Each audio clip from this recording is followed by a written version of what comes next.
to really kind of keep their distance in cases like this, right? Because it's unconfirmed that he's armed. Is that right?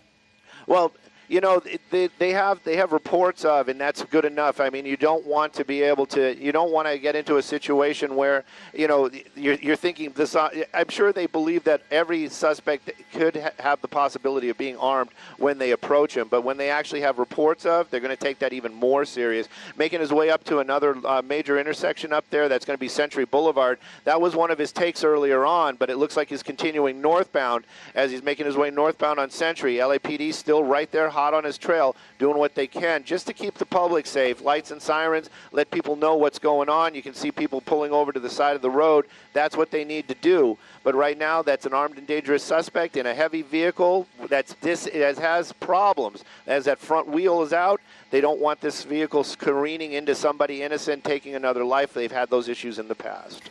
Well, certainly it's kind of fortuitous that there are not many cars on the road. What's the consideration behind maybe putting down spike strips?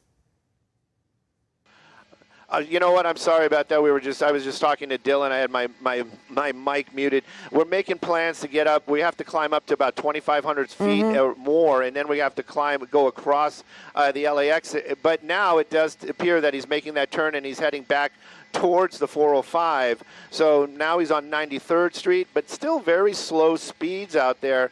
LAPD, they would have had many opportunities to do that pit to bring this thing to an end, but again, because the situation inside that vehicle, they're not going to want to do that. This truck continues to push that one rim, and you know, the more that thing wears down, the more that's going to create drag on that truck. Hopefully the truck gives up before those suspects do, and then, you know, maybe they'll just kind of get out of that vehicle towards the end. We've seen a lot of foot chases where they get out and run, but if one of those suspects is armed, it's going to be a very dangerous situation indeed. LAPD, they know about this. They have other officers in the area, and of course they're getting a hold of Inglewood PD. I'm sure they know what's going on as well. Going across, getting into oncoming traffic once again.